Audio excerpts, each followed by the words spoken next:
오늘은 쉽게 입 밖으로 꺼내기 힘든 이야기. 하지만 우리 사회가 반드시 들어야 할 현실을 전해드립니다. 밤마다 한 중년 남성인 시아버지가 조용히 며느리의 방에 들어갑니다. 아무도 모르게 아무 소리 없이. 며느리는 왜 그 침묵을 견디며 살아야 했을까요? 그리고 어느 날 그 침묵을 깬 것은 어린 딸아이의 한마디였습니다. 지금 시작합니다. 좋아요, 구독, 알림 설정도 함께 부탁드립니다. 어느 날 아침이었습니다. 평소처럼 최은정은 딸 서연이를 유치원에 데려다 주고 오는 길이었습니다. 갑자기 숨이 턱 막히더니 눈앞이 하얘졌습니다. 가슴이 쿵쾅거리다가 그대로 길바닥에 주저앉아 버렸죠. 그날따라 날씨도 흐리고 몸도 묘하게 무거웠던 은정은 피곤이 쌓였겠거니 했습니다. 정신을 차려보니 병원 침대 위였습니다. 빈혈 증세가 있으셨고요. 스트레스가 꽤 심하신 것 같네요. 그런데 의사의 목소리가 멈칫했을 때 은정의 심장도 함께 멎는 줄 알았습니다. 그 다음에 나온 말은 이것이었습니다. 임신입니다. 지금으로선 대략 8주 정도 된 것 같아요. 순간 눈물이 핑 돌았습니다. 기뻐서가 아니라 무서워서였습니다. 말도 안 되는 현실이 눈앞에 펼쳐지고 있었습니다. 1년 전 남편 정민수가 세상을 떠났고 그 후로는 누구와도 그런 관계를 가진 적이 없었습니다. 아니, 은정이 원해서 그런 일이 있었던 것도 아니었죠. 절대로. 진료실을 나와 복도에 앉아 있는데 손이 바들바들 떨렸습니다. 병원 창밖으로는 아이들이 뛰노는 소리가 들렸는데 그 맑은 웃음소리가 은정의 귀를 찌르듯 날카롭게 다가왔습니다. 내가 지금 무슨 상황인 거지? 머릿속이 하얘졌습니다. 그날 병원에서 돌아오는 길, 은정은 일부러 먼 길을 돌아왔습니다. 재래시장 입구를 지나며 들려오는 상인들의 외침도, 좌판에 앉아 고구마를 굽는 할머니의 모습도 평소처럼 정겹게 느껴지지 않았습니다. 그냥 모든 소음이 무음으로 들리는 듯 은정은 자신 안에 갇힌 채 걷고 있었습니다. 손에는 진료비 계산서와 임신 진단서가 들려 있었고 은정은 그 종이들이 자신의 삶을 어떻게 바꿔놓을지 몰라 두려웠습니다. 집에 도착하자마자 서연이가 쪼르르 달려와 안겼습니다. 엄마, 많이 아팠어? 어디 갔었어? 아이의 눈망울에서는 순수한 걱정이 비쳤지만 그 눈을 마주보기가 너무 힘들었습니다. 은정이 지닌 비밀이 저 아이의 인생까지 더럽히게 될까봐 두려웠거든요. 시어머니 강옥군 어머님은 식사 준비를 하시며 걱정 어린 눈빛으로 은정의 얼굴을 살피셨습니다. 은정아, 안 좋아 보이네. 병원에서는 뭐래? 은정은 그저 괜찮다고 했어요. 라고 대답했습니다. 어머님은 다시 말없이 고개만 끄덕였죠. 그 순간 은정은 정말 혼자라는 생각이 들었습니다. 이 집안에 함께 살고 있지만 자신의 마음을 들여다 봐줄 사람은 아무도 없다는 기분이었습니다. 밤이 깊어갈수록 숨이 더 막혔습니다. 서연이를 재우고 방 안에 누웠지만 눈을 감을 수가 없었죠. 문틈으로 들어오는 희미한 복도 불빛, 그리고 머릿속을 맴도는 말들. 그 아이가 태어난다면 내가 감당할 수 있을까? 그 질문에 대한 답을 할 수 없었습니다. 아니, 애초에 그 아이는 은정이 원한 생명이 아니었으니까요. 그날 밤도 그랬습니다. 서연이가 자고 있을 때 문고리가 조심스럽게 돌려졌습니다. 은정은 일부러 등을 돌리고 자는 척했죠. 그런데 가까이에서 느껴지는 숨소리, 숨죽인 발걸음, 매트리스가 아주 살짝 내려앉는 그 느낌. 그게 전부 은정의 안에 각인되어 있었습니다. 그걸 지울 수가 없었습니다. 그런 밤이 반복되던 날들 속에서 은정은 조금씩 무너지고 있었던 겁니다. 다음 날 아침 밥상을 차리며 어머님이 말씀하셨습니다. 은정아, 너 아직 젊잖아. 이제 민수도 갖고 새 출발 생각해보는 건 어때? 그 말에 은정은 수저를 내려놓고 조용히 눈을 감았습니다. 새 출발. 그 단어가 너무 잔인하게 들렸습니다. 어머님은 모르셨겠죠. 은정이 왜 한 발짝도 앞으로 못 나아가는지를. 설거지를 마치고 차집으로 내려가는 길. 은정은 거울 앞에 잠깐 섰습니다. 창백한 얼굴, 쾌한 눈, 그리고 계속 어딘가에서 자라고 있다는 그 작은 생명.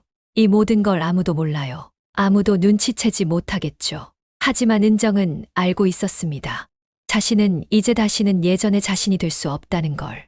그 임신이라는 두 글자는 은정에게 생명의 기쁨이 아니라 공포의 낙인이 되어버렸습니다. 그리고 은정은 이제 그 낙인을 감춘 채 살아가야 했습니다. 정서연, 내 딸, 너 하나는 이 세상에서 가장 밝은 햇살 아래에 두고 싶으니까. 1년 전 사고가 난 날은 유난히 하늘이 맑았습니다. 계절로 치면 초여름, 장미꽃이 담장 너머로 수줍게 고개를 내밀던 그런 날이었죠. 남편 민수는 오전 내내 차집에서 일을 돕다가 오후에 거래처 아픔이 있어 혼자 차를 몰고 나갔습니다. 다녀올게.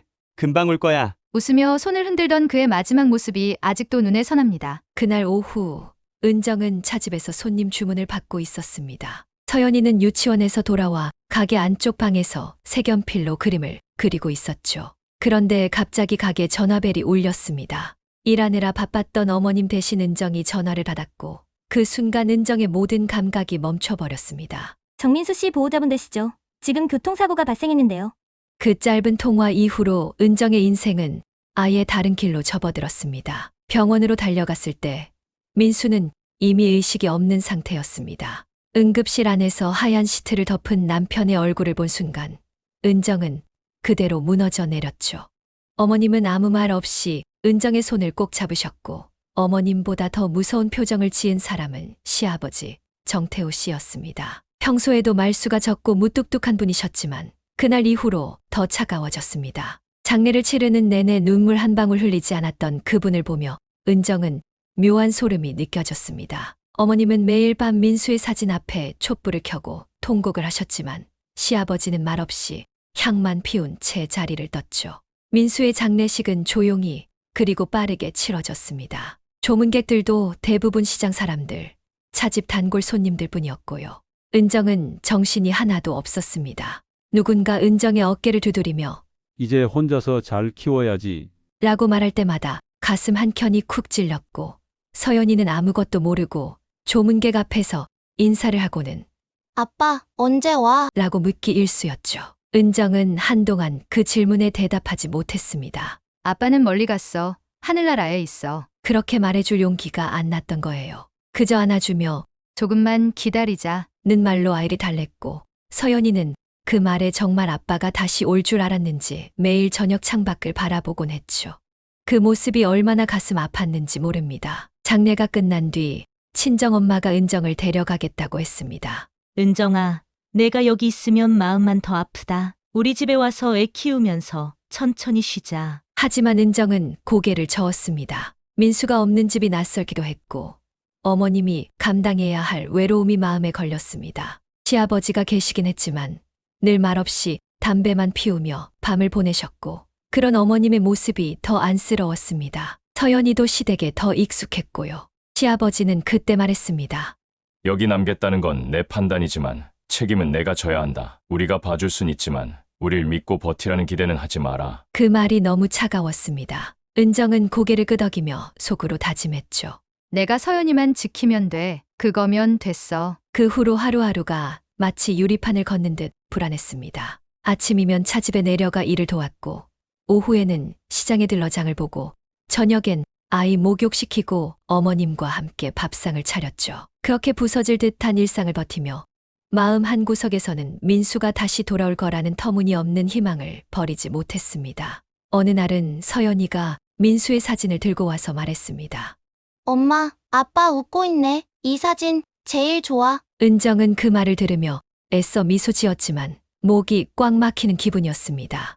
사진 속 민수는 늘 그렇듯 다정하게 웃고 있었지만 이제는 대답하지 않는 얼굴이 되어버렸으니까요. 서연이가 은정의 무릎에 기대더니 속삭이듯 말했습니다. 엄마, 울지 마. 내가 엄마 곁에 있어줄게. 그 순간 은정은 아이 앞에서 처음으로 소리 없이 눈물을 흘렸습니다. 그 말이 그렇게 미안하고 또 고마울 수가 없었습니다. 남편을 잃은 슬픔은 시간이 지나도 옅어지지 않았습니다. 오히려 더 선명해졌죠. 웃는 모습, 말투, 손끝 하나까지.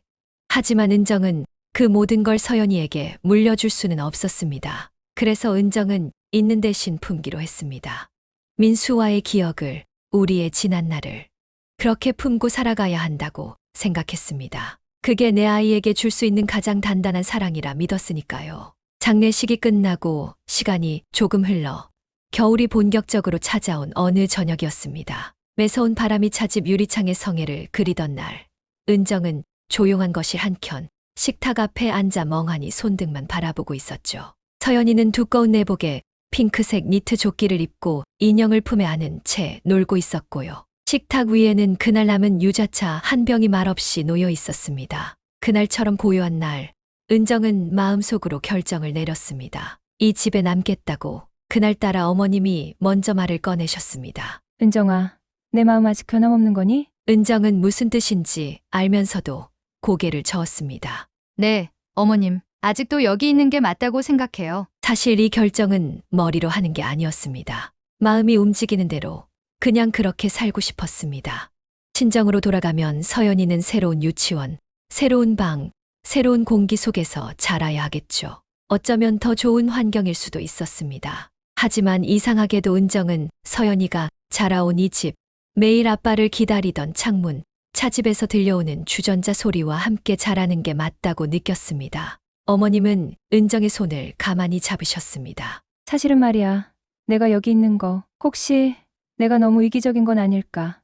그런 생각을 한 적도 있어. 혹시라도 내가 내 손자를 놓기 싫어서 그래서 널 붙잡고 있는 건 아닐까 하고 말이야. 그 말에 은정도 웃으며 고개를 저었습니다. 아니요. 오히려 제가 의지하고 있어요. 어머님 아니었으면 정말 버틸 수 없었을 거예요. 사실 어머님은 은정이 생각했던 시어머니의 전형적인 모습과는 많이 달랐습니다. 민수가 살아있을 때부터도 편이 되어주셨고 뭐 하나 마음에 안 든다며 눈 흘기시던 적 한 번 없으셨습니다. 민수랑 싸워서 방에 처박힌 날이면 어김없이 문 앞에 귤 한 봉지를 놓고 가셨고요. 그럴 때마다 마음이 누그러지곤 했죠. 그날 밤 어머님은 은정에게 처음으로 당신의 속 이야기를 털어놓으셨습니다. 나는 말이지, 며느리는 결국 남의 집 자식이란 생각을 늘 했어. 그래서 가까이 다가가기도 조심스러웠고, 그런데 민수 보내고 나니까 내가 내 딸 같더라. 그 말을 듣는 순간 눈물이 핑 돌았습니다. 누가 은정을 그렇게 불러준 저 기억나지 않았거든요. 딸 같다는 말. 은정이 살아오면서 가장 그리웠던 말이었습니다. 세상에 홀로 남겨졌다고 느끼던 은정에게 그 말은 햇살처럼 따뜻했죠. 그날 이후로 은정은 차집 일을 더 적극적으로 도왔습니다. 아침이면 직접 커피 원두를 손질하고 점심시간에는 손님 맞이도 은정의 몫이 됐죠. 어머님과 함께 앉아 장부를 정리하며 시장에서 있었던 사소한 이야기로 웃음을 나누기도 했습니다. 그렇게 하루하루가 조금씩, 정말 아주 조금씩 안정되어 가고 있었습니다. 그러던 어느 날 어머님이 은정에게 조심스럽게 물으셨습니다. 은정아, 너 혹시 서연이가 크면 아빠 없는 걸 알게 될까봐 걱정되진 않니? 은정은 대답 대신 잠시 시계를 바라봤습니다. 늦은 오후 차집 문 닫을 시간이 다가오고 있었지만 그 질문은 꽤 오래 마음에 머물렀습니다. 어머님은 은정의 반응을 기다리시다 조용히 덧붙이셨습니다. 난 있잖니. 그 애가 아빠 없는 걸 아프게 느끼지 않도록 우리가 더 따뜻하게 안아줘야 한다고 생각해. 서연이에겐 가족이 넓을수록 좋은 거니까. 은정은 어머님의 말을 곱씹으며 며칠을 고민했습니다. 괜히 마음이 복잡하더라고요. 서연이가 앞으로 어떤 세상 속에서 자랄지, 누굴 아빠로 기억하게 될지 그게 걱정됐습니다. 하지만 결국 중요한 건 은정과 서연이가 함께 어떤 시간을 쌓아가느냐는 거였죠. 그 며칠 동안 은정은 서연이와 많은 얘기를 나눴습니다. 낮에는 함께 시장을 돌고 밤이면 이불 속에서 속닥속닥 이야기를 나누며 잠이 들었죠. 그러던 어느 날 서연이가 은정에게 말했습니다. 엄마, 나 꿈 꿨는데 우리 할머니랑 엄마랑 나랑 셋이서 바닷가 갔어. 진짜 좋아서 안 깼으면 좋겠었어. 그 말을 듣고 은정은 마음이 결심처럼 단단해졌습니다. 이 아이에게 필요한 건 완벽한 가정이 아니라 진심으로 곁을 지켜주는 사람이구나 싶었습니다. 그리고 어머님과 은정은 서로가 서로에게 그런 존재가 되어가고 있었던 거고요. 그래서 은정은 그대로 있기로 했습니다.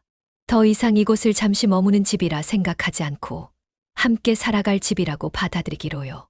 그렇게 은정의 마음속 문 하나가 닫히고 다른 문 하나가 열리는 걸 느꼈습니다. 물론 쉽지는 않았습니다. 시장에서는 아직도 어려운 상황이니 도와줘야지 같은 시선을 보내는 이들도 있었고, 어떤 손님은 민수 없는 차집을 허한 눈빛으로 바라보다가 괜히 큰 소리로 웃고 갔죠. 그럴 때면 어머님이 항상 먼저 말했습니다. 괜찮아. 우리 며느리가 있어.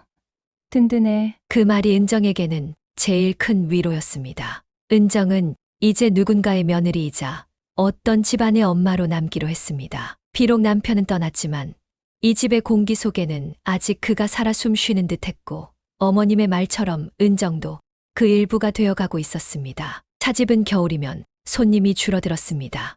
바람이 매서울수록 사람들은 따뜻한 집안을 더 좋아하니까요. 그런 계절이 오면 은정은 오히려 마음이 편해지곤 했습니다. 덜 분주하고 조용한 시간이 많으니까요.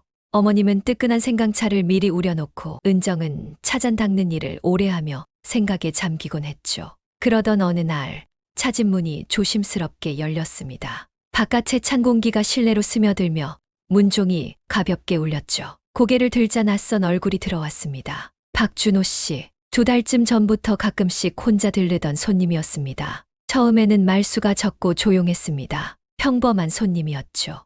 그런데 어느 날부터였을까요? 주문을 하고 나서는 차잔을 들고 창밖을 멍하니 바라보거나 손님이 없는 틈을 타 은정에게 말을 걸곤 했습니다. 사장님, 오늘 차향이 참 좋네요. 뭔가 마음이 편안해지는 맛이에요. 그런 말을 들으면 은정은 그냥 웃으며 고개를 끄덕였습니다. 특별히 대꾸하지도 호의를 의심하지도 않았죠. 하지만 이상하게도 시간이 지날수록 그분의 시선이 자주 은정의 손끝이나 눈동자에 머무는 걸 느끼게 되었습니다. 그런 느낌은 참 묘했습니다. 누군가가 나를 가만히 들여다본다는 그 감각, 그리고 그 안에 깃든 감정의 결이 조금씩 달라지고 있다는 걸.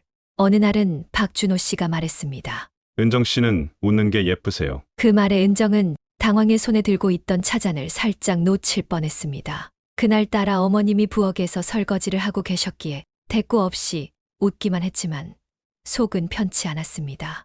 사실 은정은 누군가의 관심을 받을 준비가 안 되어 있었습니다. 아니, 누군가가 자신에게 관심을 갖는다는 자체가 두려웠습니다. 사람들의 시선, 입방아, 그리고 무엇보다도 시아버지 정태호 씨의 눈이요. 그분은 눈치가 빠르신 분이었습니다. 박준호 씨가 차집에 들르는 횟수가 늘고 은정과 말 한두 마디라도 나누고 나면 꼭 그 다음 날이면 식사 자리에서 묻곤 하셨습니다. 그 손님은 또 왔냐? 왜 그리 자주 오는 거냐? 처음에는 아무렇지 않게 대답했습니다. 단골이 생긴다는 건 가게에도 좋은 일이니까요. 그런데 어느 날부턴가 시아버지가 차가운 목소리로 말했습니다. 그 사람 결혼은 했대. 무슨 속셈인지 모르겠지만 내 며느리한테 함부로 굴면 안 되는 거 본인도 알겠지. 그 말에 은정은 심장이 철렁 내려앉았습니다. 시아버지는 말할 때 감정을 잘 드러내지 않지만 눈빛만으로 사람을 위축되게 만드는 데는 익숙한 분이었거든요. 마치 은정을 지켜보고 있다는 듯한 그 시선이 어느 날부턴가 숨막히게 느껴지기 시작했습니다.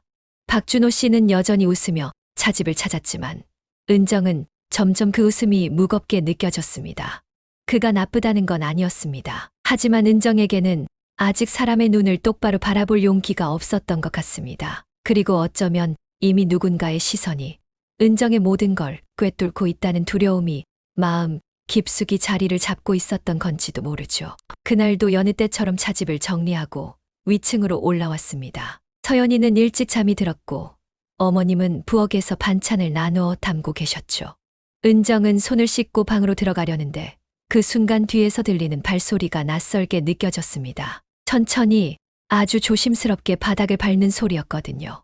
돌아서 보니 시아버지 정태호 씨가 계셨습니다. 늘 그랬듯 무표정한 얼굴이었지만 그날은 뭔가 다르게 느껴졌습니다. 침묵이 길어지자 은정이 먼저 말을 꺼냈죠. 무슨 일이세요, 아버님? 그분은 잠시 뜸을 들이다 말했습니다. 은정이, 너 요즘 많이 피곤해 보이더라. 그 말이 이상하게 들렸습니다. 평소에는 그런 말을 하는 분이 아니었거든요. 은정은 어색하게 웃으며 괜찮아요. 잘 쉬고 있어요. 라고 답했지만 마음 한쪽이 싸늘해졌습니다. 그런 일들이 잦아졌습니다. 말은 없지만 행동 하나하나가 미묘하게 달라진 거예요. 예전에는 차집만 내려가면 거의 하루 종일 거기서 일하시던 분이었는데 요즘은 이유 없이 일찍 올라오시곤 했습니다. 그것도 꼭 은정이 서연이를 재우고 방 안에 혼자 있을 때쯤이면요. 부엌에 물 마셔왔다. 냉장고 문 열러왔다. 별일 아닌 듯 다녀가지만 은정은 점점 긴장하게 됐습니다. 하루는 거실에서 책을 읽고 있는데 시아버지가 소파 맞은편에 앉아 묻더군요. 박준호, 그 사람 요즘은 안 오지? 은정은 얼른 고개를 끄덕였습니다. 예, 요즘은 잘 안 보여요. 그분은 입꼬리를 살짝 올리며 말했습니다. 그게 좋지. 괜히 사람 헷갈리게 만들면 안 되니까. 그 말의 등줄기를 따라 서늘한 기운이 스쳤습니다. 민수와 함께 살던 그 긴 시간 동안 시아버지는 은정에게 거의 말을 걸지 않았던 사람이었습니다. 딱히 불편한 사이는 아니었지만 그렇다고 가까운 관계도 아니었죠. 그런데 요즘은 하루에 두세 번씩 말을 걸어요. 그것도 꼭 아무도 없는 순간에. 어느 날은 어머님이 장을 보러 나가신 사이 서연이가 낮잠에 든 틈을 타 거실에 나가보니 시아버지가 식탁에 앉아 계셨습니다. 은정의 눈을 바라보며 말했어요. 은정아, 너는 참 착하다. 요즘은 그렇게 얌전하고 말 잘 듣는 여자가 드물지. 그 말을 듣고 은정은 아무 말도 하지 못한 채 고개만 숙였습니다. 마음속에서는 경고음이 울리고 있었어요. 이건 아니다. 이건 이상하다. 그날 이후로 은정은 방문을 꼭 잠그기 시작했습니다. 서연이가 무서워할까봐 잠든 후에 조심스럽게 걸쇠를 채웠죠. 그러면서도 마음 한편으로는 너무 예민한 걸까? 내가 이 집에서 너무 경계심을 키우는 걸까?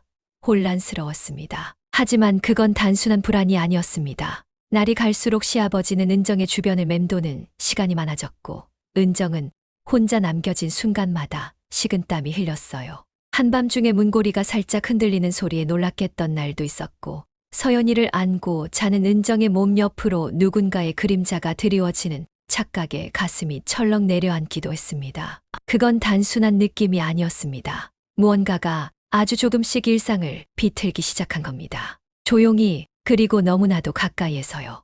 그날 밤도 평소처럼 서연이를 자기 방에 재운 뒤 은정은 자신의 방으로 들어왔습니다. 차집에서 오래 서 있었던 탓인지 다리가 저렸고 눈꺼풀은 사르르 무겁게 내려앉았죠. 전등 스위치를 누르고 이불을 덮은 뒤 겨울밤 특유의 조용한 냉기에 몸을 맡겼습니다. 그렇게 짧은 한숨을 내쉰 채 은정은 곧 깊은 잠에 빠져들었습니다. 머리맡 조명이 서서히 꺼지고 방 안에는 은정의 숨소리만 잔잔히 퍼졌어요. 그 밤은 이상하리만치 고요했고 은정은 그 고요함이 조금은 위로처럼 느껴졌습니다. 아마 그 순간 잠시라도 마음을 내려놓고 있었던 것 같아요. 처음에는 꿈인 줄 알았습니다. 가운데 사이 누군가 은정의 이불을 조심스럽게 걷고 은정의 몸 어딘가를 만지기 시작했거든요. 따뜻한 손길이 아닌 의도를 알 수 없는 낯선 감촉이었습니다. 순간 깜짝 놀라 뒤를 돌아봤는데 어둠 속에서 은정의 눈에 들어온 얼굴은 시아버지 정태호 씨였습니다. 그 눈빛은 말이 없었지만 너무나도 선명했어요. 은정아, 소리 내지 마. 그제야 깨달았습니다. 문 걸쇠를 채우지 않았다는 걸. 그 목소리를 듣는 순간 온몸이 얼어붙었습니다. 은정은 반사적으로 몸을 틀며 손으로 밀치려 했죠. 안 돼요, 아버님. 왜 이러세요? 제발 이러지 마세요. 은정의 입에서 간신히 흘러나온 말이었습니다. 그러자 목소리가 낮고 차갑게 이어졌습니다. 조용히 해. 너도 서연이 깨는 거 원하지 않잖아. 순간 가슴이 철렁 내려앉았습니다. 그리고 이어진 말. 가만히 있어. 어차피 아무도 몰라. 만약 내 시어머니라도 지금 들어와서 우리 이런 모습 보면 뭐라 하겠냐. 넌 끝나는 거야. 은정은 그대로 굳어버렸습니다. 움직일 수 없었어요. 아니, 움직이지 않았어요. 그 아이만큼은 이 일과는 아무 상관없는 세상에 있어야 하니까요. 무너지면 아이도 함께 떨어질 것 같았죠. 그의 손은 강제로 은정의 어깨를 누르더니 차갑고 거친 손길로 이불 속을 헤집기 시작했습니다.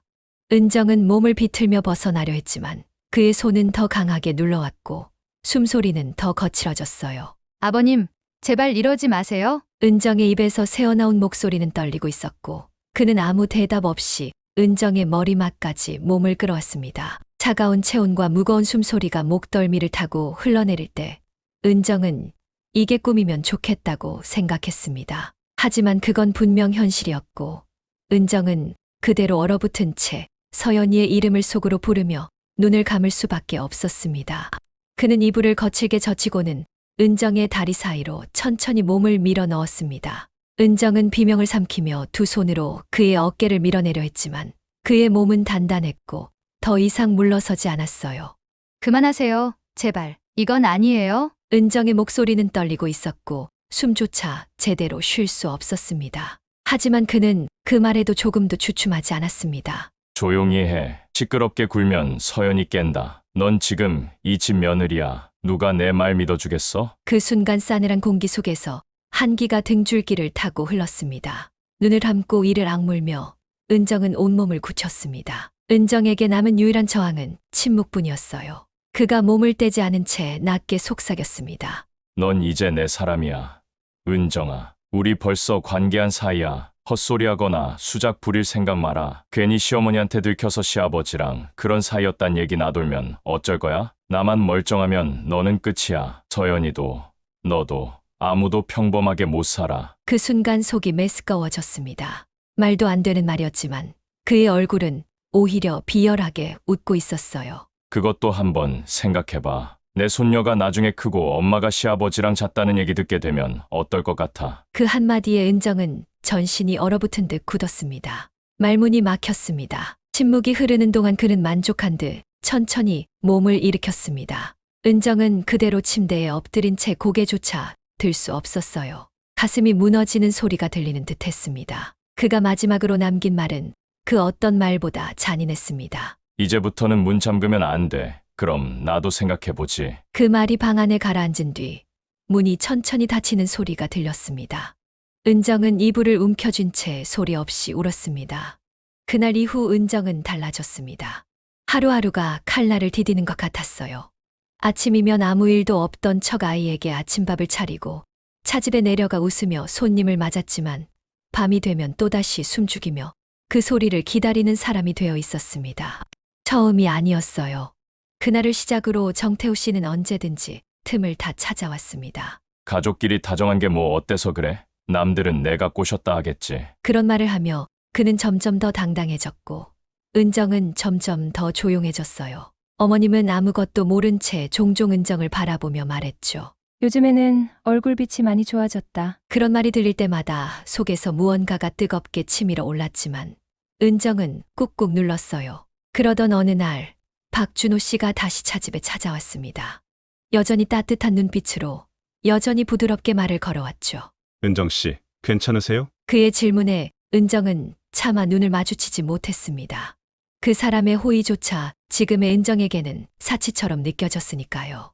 그날 밤 어머님은 은정을 붙잡고 말했습니다. 은정아, 이제 그만 너도 다시 살아야지. 너 같은 사람한테는 아직 기회가 있어. 그 말에 은정은 속으로 울부짖었습니다. 이 지옥 같은 생활 제발 끝내고 싶어요. 어머님, 저도 도망치고 싶어요. 하지만 그 바람은 입 밖으로 나올 수 없었습니다. 은정은 알고 있었어요. 자신이 이 집을 나서는 순간 서연이는 남겨지게 된다는 걸. 그리고 그 아이는 절대 그런 진실을 알게 되어서는 안 되는 거예요. 정태호 씨는 말했죠. 이걸 알리면 서연이도 무사하지 못할 줄 알아. 그 말 한마디에 은정은 발목이 묶인 것처럼 꼼짝할 수 없었습니다. 다시 시작하고 싶은 마음보다 서연이를 지켜야 한다는 두려움이 더 컸어요. 그래서 은정은 오늘도 아무 말 없이 그 안에서 숨을 삼켰습니다. 이제는 문을 잠글 수도 없었습니다. 한 번이라도 걸쇠를 채우면 그 사람이 무슨 짓을 할지 모르니까요.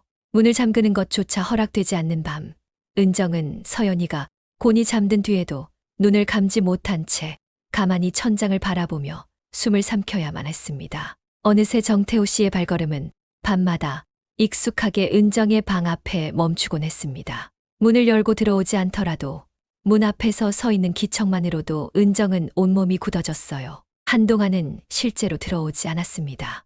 어쩌면 은정이 너무 무표정하게, 너무 멀쩡한 척하고 있어서 흥미를 잃은 걸까 생각도 했어요. 하지만 그건 착각이었습니다. 딱 일주일이 지난 어느 밤, 다시 문이 조심스럽게 열렸고 은정은 아무 말 없이 등을 돌린 채 서연이의 이름을 마음속으로 반복하며 그 시간을 견뎠습니다. 목을 잡고 어깨를 누르는 손길은 더 이상 낯설지 않았고 그는 익숙한 듯 옷깃을 걷어올렸습니다. 소리내지 말라는 그의 속삭임이 이제는 은정의 귀에 박힌 모처럼 박혀 있었어요. 그렇게 한 달, 두 달이 흘렀습니다. 은정은 감정이 무뎌졌고 하루하루가 뿌연 안개 같았어요. 어머님은 계속 은정에게 새 인연을 권했고 박준호 씨는 여전히 차집에 들러 은정에게 말을 걸었지만 은정은 어떤 말도 들리지 않았습니다. 은정은 그냥 숨만 쉬는 사람이 되어 있었어요. 그런 밤이 반복되던 날들 속에서 어느 날 밤이었습니다. 방은 희미한 스탠드 조명만이 살짝 켜져 있었고 옷을 제대로 걸치지 못하고 침대 위에는 숨을 죽인 채 무기력하게 누운 은정의 몸 위로 정태호 씨가 엎드려 있었습니다. 그의 손은 은정의 팔과 허벅지를 움켜쥐었고 천천히 움직이는 그의 골반이 은정의 아래로 무게를 실으며 압박을 주고 있었죠. 입을 막으려는 듯 얼굴 가까이 몸을 눌러오던 그의 숨소리는 거칠고 뜨거웠고 은정은 차마 눈도 제대로 뜨지 못한 채 속으로 아이의 이름을 되뇌며 견디고 있었습니다. 한쪽 어깨가 드러난 채 은정은 침대에 묶인 사람처럼 아무 말도 아무 움직임도 할 수 없었습니다. 그날따라 그는 평소보다 더 거칠고 침묵 속에 무거웠습니다. 그는 은정을 등을 돌려 엎드리게 했어요. 저항할 틈도 없이 그의 몸이 뒤에서 밀착됐고 은정은 숨조차 고르기 힘들 만큼 굳어 있었습니다. 그는 은정의 머리카락을 움켜쥐고 허리를 반복적으로 밀어넣기 시작했습니다. 무거운 체온과 거친 숨결, 방 안을 울리는 낮고 둔탁한 살이 부딪히는 소리들. 그 순간 은정은 그냥 눈을 감고 모든 감각을 지우고 싶다는 생각뿐이었습니다. 그 순간 문틈에서 무언가 움직이는 기척이 느껴졌지만 은정은 제대로 확인하지 못했습니다. 단지 그 후에야 문이 닫히는 소리가 아주 조용히 들려왔고 등골을 타는 찬 기운이 느껴졌죠. 은정은 자리에서 벌떡 일어나 문을 열었지만 복도에는 아무도 없었습니다. 문득 떠오른 생각에 아이 방을 가봤을 때 문은 굳게 닫혀 있었고 불은 꺼져 있었어요. 그제야 은정은 불안한 직감에 사로잡혔습니다. 누가 본 건 아닐까? 서연이가 깬 건 아닐까? 하지만 은정은 그것이 현실이라는 걸 아직은 알지 못했습니다. 그날 밤 은정은 무너졌습니다. 아무 말도 나오지 않았고 아무 숨도 제대로 쉬어지지 않았어요. 서연이가 본 게 정확히 어떤 장면이었는지는 몰라도 은정은 본능적으로 느꼈습니다. 이건 끝이라는 걸. 그 다음 날 아침 어머님이 조용히 은정을 부르셨습니다. 서연이가 아침밥도 먹지 않고 침대에서 나오지 않는다는 거예요. 은정은 아무 말도 못하고 고개만 끄덕였어요. 어머님은 무슨 일 있었냐고 물으셨고 은정은 대답을 하지 못했습니다. 어머님의 눈빛에는 걱정이 가득했지만 은정은 그 시선을 피한 채 서연이의 방문 앞에 섰습니다. 서연아, 엄마야? 문 좀 열어줄래? 아이는 아무 대답도 하지 않았습니다. 단지 이불 속에서 숨죽인 채 조용히 울고 있다는 걸 느낄 수 있었어요. 은정은 문 앞에서 무릎을 꿇고 한참을 앉아 있었습니다. 그렇게 조용히 미안하다고 속으로 수백 번 되뇌면서 그날 밤 정태호 씨는 다시 오지 않았습니다. 처음으로 그 발자국 소리가 들리지 않았어요. 그리고 그 다음 날 은정은 결심했습니다. 더 이상은 안 된다고. 이제는 서연이를 위해서라도 자신이 이 집을 나가야 한다고요. 다음 날 그렇게 유치원 앞에서 정신을 잃고 쓰러진 은정은 병원으로 옮겨졌고 의사에게서 믿기지 않는 말을 들었습니다. 임신 8주 차입니다. 그 말을 듣는 순간 은정은 아무 말도 하지 못한 채 주저앉고 말았죠. 병원에서 돌아온 이후 하루하루가 아슬아슬하게 이어지고 있었습니다. 아이에게 아무렇지 않은 척하려 했고 어머님 앞에서는 언제나처럼 웃는 척했죠. 하지만 속은 이미 무너진 채였어요. 8주 뱃속에 아기가 있다는 사실이 매 순간을 버겁게 만들었습니다. 누구에게도 말할 수 없었죠. 특히 어머님께는 더더욱. 서연이는 평소처럼 유치원에 다녀오고 어머님은 부엌에서 반찬을 만드시고 은정은 차집 일을 도우며 조용히 하루를 보내곤 했죠. 하지만 그 조용함은 폭풍이 오기 전의 정적이었는지도 몰라요. 그날은 일요일 오후였습니다. 햇살이 거실 창을 통해 따뜻하게 들이치고 있었고 어머님은 서연이를 무릎에 앉힌 채 함께 색칠 공부를 하고 있었어요. 은정은 옆에 앉아 동화책을 들고 서연이에게 좋아하는 장면을 보여주고 있었죠. 그렇게 모처럼 평화롭고 단란한 오후였습니다. 그 평온이 얼마나 부서지기 쉬운 유리 같은 것인지 그때는 몰랐어요. 할머니, 서연이가 갑자기 손에 쥔 색연필을 내려놓고 말했습니다. 어머님과 은정은 동시에 아이를 바라봤죠. 할아버지는 왜 밤마다 엄마 방에 들어가? 그 말이 거실 공기 전체를 얼려버린 듯 했습니다. 책을 쥐고 있던 은정의 손이 덜덜 떨리기 시작했고 어머님의 얼굴도 급격히 굳어졌습니다. 정적이 흘렀습니다. 한참을 말없이 바라보다 어머님이 아주 조심스러운 목소리로 물었죠. 그게 무슨 말이니, 서연아? 서연이는 고개를 갸웃하며 말했습니다. 할아버지가 가끔 밤에 엄마 방에 와 나는 자는 줄 알았는데 눈이 떠졌거든. 근데 할아버지는 옷도 안 입고 있었어. 그 순간 은정은 온몸이 굳었습니다. 눈앞이 하얘지고 입술이 저절로 굳게 다물어졌습니다. 심장이 너무 세게 뛰어서 귀가 울릴 정도였어요. 어머님도 말이 없었습니다. 단지 서연이를 안아 올리며 조용히 아이의 방으로 향했죠. 그 뒷모습을 보며 은정은 아무 말도 할 수 없었어요. 무슨 말을 한다고 해도 돌이킬 수 없다는 걸 알고 있었어요. 거실에 혼자 남겨진 은정은 한참을 움직이지 못한 채 앉아 있었습니다. 색연필이 바닥에 굴러가며 달그락 소리를 냈지만 그조차 너무 멀게 느껴졌어요. 그저 서연이가 내 딸이 그걸 보았다는 사실 하나만으로도 가슴이 무너졌습니다. 얼마나 지났을까요? 어머님이 조용히 방에서 나오셨습니다. 얼굴빛은 창백했고 눈빛에는 무언가 단단한 결심이 담겨 있었습니다. 그리고는 은정의 앞에 와서 낮은 목소리로 말했어요. 은정아, 너랑 나 지금 얘기 좀 해야겠어. 은정은 고개를 들 수 없었습니다. 무릎 위에 올려진 두 손이 떨렸고 숨조차 제대로 쉴 수 없었습니다. 하지만 알고 있었어요. 이제는 아무것도 숨길 수 없다는 걸. 어머님의 눈빛은 흔들림 없이 단단했습니다. 순간 숨이 턱 막히는 것 같았죠. 은정은 아무 말도 하지 못한 채 그 자리에 얼어붙은 듯 서 있었어요. 어머님은 조용히 등을 돌려 주방 쪽으로 걸어가셨고 은정은 뒤따라 천천히 발걸음을 옮겼습니다. 어머님은 햇살이 드리운 식탁 끝에 앉았고 은정도 맞은편에 조심스럽게 자리를 잡았어요. 한참을 말없이 바라보다가 어머님이 조용히 입을 열었습니다. 서연이가 본 게 사실이니? 숨이 멎을 것 같았습니다. 하지만 더는 숨길 수 없었죠. 은정은 고개를 떨군 채 작게 대답했어요. 사실이에요. 어머님의 얼굴이 굳었고 이내 입술을 다물며 조심스럽게 말을 이으셨습니다. 은정아, 왜 그랬니? 대체 무슨 일이 있었던 거야? 왜 아무 말도 안 했어? 그 말에 은정은 한참을 말없이 있다가 조용히 고개를 들었습니다. 저도 그게 너무 부끄러워요. 그런데 처음에는 정말 아니었어요. 남편 장례가 끝나고 얼마 지나지 않아서 아버님이 밤마다 방 근처를 서성했어요. 불안해서 문을 잠그기 시작했죠. 그러다 어느 날, 딱 하루 문을 안 잠근 날, 그날이 시작이었어요. 은정의 목소리는 점점 작아졌습니다. 그날 이후 그는 반복적으로 방에 들어왔고 저는 도망치려 했고 거부했어요. 그럴 때마다 그는 낮은 목소리로 말했어요. 문만 잠그면 시어머니 앞에서 우리가 어떤 사이인지 다 말해버릴 수도 있어. 서연이 앞에서도 누가 먼저 시작했는지, 누가 더 즐겼는지까지.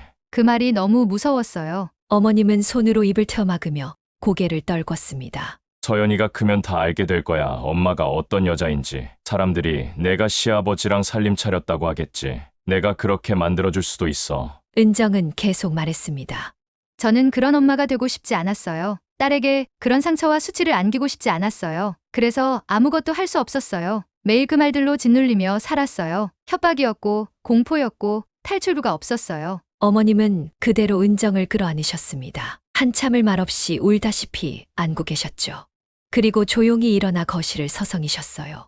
은정은 무릎을 꿇었습니다. 죄송해요. 다 제 잘못 같아서. 그냥 서연이만은 지키고 싶었어요. 그리고 마지막으로 말했습니다. 저 임신했어요. 병원에서 8주 차래요. 어머님은 그대로 은정을 끌어안으셨습니다. 한참을 말없이 울다시피 안고 계셨죠. 그리고 조용히 일어나 거실을 서성이셨어요. 해가 질 무렵 정태호 씨가 집에 들어왔습니다. 발소리에 은정이 움찔했지만 어머님은 거침없이 그 앞을 막아섰습니다. 앉아 지금 당장 얘기 좀 하자. 무슨 얘기를 그렇게 싸늘하게 해? 은정이가 임신했대 8주 차야. 내가 무슨 짓을 했는지 이제 다 알아. 정태호 씨는 한참 말을 잊지 못하다가 황급히 변명했습니다. 그게 왜 나랑 상관이야? 증거 있어? 은정은 조용히 입을 열었습니다. 당신밖에 없어요. 그날 이후로 아무도 없었어요. 그는 짧게 혀를 차더니 고개를 숙인 채 중얼거렸습니다. 내가 말했지. 입만 열면 다 끝장난다고. 그 순간 어머님은 바로 전화를 들고 경찰에 신고하셨습니다.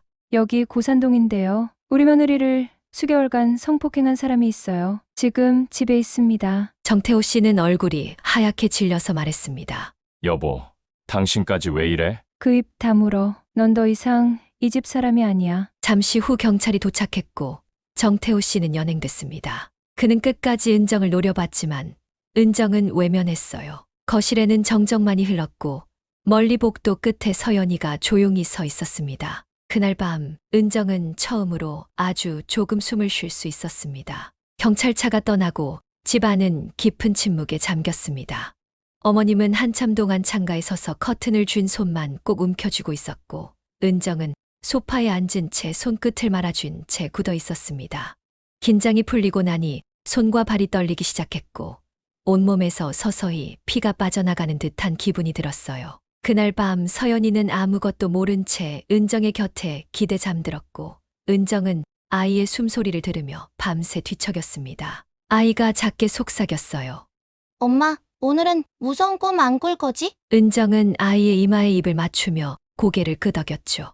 응, 오늘은 괜찮을 거야. 하지만 괜찮지 않았습니다. 그날 이후로 은정은 스스로에게 하루에도 수십 번씩 묻고 또 물었어요. 이 아이를 낳아야 할까? 이 아이는 누구의 아이일까?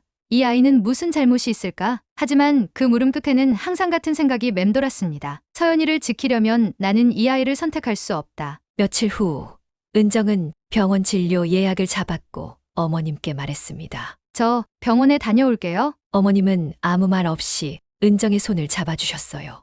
그날 진료실 앞에 앉아 기다리는 동안 은정은 수없이 의자에 앉았다 일어섰고 손끝이 식어가고 있었습니다. 의사 앞에 앉았을 때는 말이 안 나왔어요. 한참을 입술만 달귀다가 겨우 입을 열었죠. 아이를 지우고 싶어요. 의사는 고개를 끄덕이며 절차를 설명했고 은정은 그 모든 설명이 다른 나라 말처럼 들렸습니다. 동의서에 사인하고 침대에 누워 천장을 바라봤습니다. 불빛이 흐릿하게 눈동자 위로 번졌고 기계가 작동하는 소리가 멀리서 들렸어요. 배속이 차갑게 흔들리는 느낌이 전해졌을 때 은정은 속으로 말했습니다. 미안해. 너는 아무 잘못이 없어. 눈물이 양볼을 타고 흘러내렸고 은정은 소리 내지 않고 흐느끼며 눈을 감았습니다. 수술 후 회복실에서 깨어난 순간 은정은 한동안 아무 생각도 나지 않았어요. 몸은 무겁고 머릿속은 텅 비어 있었죠. 어머님이 은정의 손을 잡아주시며 말했습니다. 은정아, 넌 잘못한 게 없어. 정말 잘 견뎠다. 그 말에 은정은 처음으로 마음이 조금 풀리는 듯 했어요. 며칠 후 박준호 씨가 집 앞에 찾아왔습니다. 문 너머로 그의 목소리가 들렸지만 은정은 문을 열지 않았어요. 대신 조용히 창밖을 바라봤죠. 아직은 그 어떤 시선도 감당할 수 없었어요. 하지만 그가 문 앞에 놓고 간 작은 편지를 나중에 열어보았습니다. 은정 씨, 당신은 강한 사람이에요. 기다릴게요. 짧은 글에 가슴이 먹먹해졌습니다. 그리고 어머님과 은정은 집을 정리하기 시작했습니다. 서연이의 책가방부터 은정이 쓰던 오래된 접이식 화장대까지 차곡차곡 상자에 담았어요. 이 집에서 나가야만 진짜로 끝이 날 수 있다고 믿었어요. 새로 구한 곳은 작고 오래된 연립주택이었지만 햇살이 참 잘 들었습니다. 서연이는 다락방을 자기 방으로 정하겠다고 했고 어머님은 그 모습을 보며 웃으셨어요. 은정은 작은 화분에 물을 주며 속으로 중얼거렸습니다. 여기서 다시 살아보자. 정말 다시 살아보자. 저녁 무렵 서연이가 은정의 무릎에 앉아 조용히 물었습니다. 엄마, 이제는 할아버지 안 오는 거지? 순간 가슴이 철렁 내려앉았지만 은정은 아이를 꼭 안고 말했어요. 응, 이제는 누구도 우리한테 못 와. 엄마가 꼭 지켜줄게. 창밖으로 노을이 지고 있었습니다.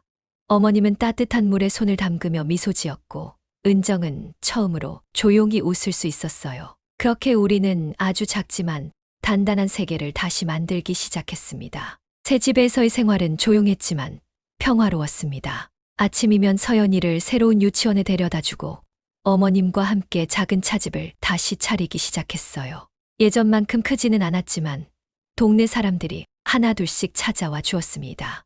은정은 여전히 밤이 되면 불안했습니다. 문소리에 깜짝 놀라고 복도를 걷는 발소리에 가슴이 뛰곤 했어요. 하지만 이제는 문을 잠글 수 있었고 서연이를 꼭 안고 잘 수 있었습니다. 어느 날 서연이가 유치원에서 그림을 그려왔습니다. 세 사람이 손을 잡고 웃고 있는 그림이었어요. 엄마, 이거 우리야. 할머니, 엄마, 나. 그 그림을 보며 은정은 눈시울이 뜨거워졌습니다. 아이의 그림 속에는 더 이상 아빠도 할아버지도 없었습니다. 그저 함께 웃고 있는 세 사람만 있을 뿐이었어요. 정말 예쁘다, 서연아. 엄마, 우리 이제 안전하지? 은정은 아이를 꼭 안으며 대답했습니다. 응, 이제 안전해. 6개월이 지났습니다. 은정은 상담센터에서 도움을 받기 시작했고 조금씩 자신의 이야기를 털어놓을 수 있게 되었습니다. 처음에는 말하는 것조차 힘들었지만 시간이 지나면서 조금씩 마음의 짐을 덜어낼 수 있었어요. 어머님은 여전히 은정의 든든한 버팀목이었습니다. 두 사람은 이제 진짜 모녀가 된 것 같았어요. 서로의 상처를 어루만져주고 서로의 꿈을 응원해 주었습니다. 서연이는 새 학교에 잘 적응했습니다. 친구들도 생겼고 밝은 웃음소리가 집안에 가득했어요. 가끔 아빠 이야기를 하기도 했지만 이제는 슬픔보다는 따뜻한 기억으로 남아있는 것 같았습니다. 어느 날 박준호 씨가 새 차집에 찾아왔습니다. 은정은 처음에는 당황했지만 이제는 그의 눈을 마주볼 수 있었어요. 안녕하세요. 은정 씨 새로운 시작 축하드려요. 고맙습니다. 기다려주셔서. 천천히 하세요. 저는 계속 여기 있을 거예요. 그의 말에 은정은 작게 미소 지었습니다. 아직은 새로운 사랑을 시작할 준비가 되지 않았지만 언젠가는 가능할 것 같았어요. 1년이 지났습니다. 은정은 이제 웃을 수 있게 되었고 서연이는 씩씩하게 자라고 있었습니다. 어머님은 건강하셨고 작은 차집도 동네 사람들이 사랑하는 공간이 되었어요. 정태호는 법정에서 유죄 판결을 받았습니다. 은정은 법정에 서는 것이 두려웠지만 어머님과 상담사의 도움으로 용기를 낼 수 있었어요. 그날 은정은 처음으로 자신의 목소리로 진실을 말했습니다. 저는 피해자입니다. 더 이상 침묵하지 않겠습니다. 판결이 나던 날 은정은 법원 앞에서 깊게 숨을 들이마셨습니다. 이제 정말로 끝났다는 생각이 들었어요. 서연이가 은정의 손을 꼭 잡으며 말했습니다. 엄마, 우리 이제 정말 자유야? 응. 서연아, 이제 정말 자유야. 은정은 이제 새로운 꿈을 꾸기 시작했습니다. 자신과 같은 상황에 있는 여성들을 돕고 싶었어요. 상담사 자격증을 준비하기 시작했고 피해자 지원센터에서 자원봉사를 시작했습니다. 처음에는 다른 사람의 이야기를 듣는 것도 힘들었지만 점차 자신의 경험이 누군가에게 도움이 된다는 걸 알게 되었어요. 당신은 혼자가 아니에요. 우리가 함께 있어요. 은정이 다른 피해자에게 해주는 말이었지만 동시에 자신에게 해주는 말이기도 했습니다. 어머님은 은정의 새로운 도전을 응원해 주었습니다. 은정아, 내가 이렇게 강해져서 정말 자랑스럽다. 어머님이 있어서 가능했어요. 어머님이 저를 믿어주지 않았다면. 우리는 가족이야 서로 지켜주는 게 당연한 거지. 2년이 지난 지금 은정은 피해자 상담사로 일하고 있습니다. 서연이는 초등학생이 되었고 꿈이 많은 밝은 아이로 자라고 있어요.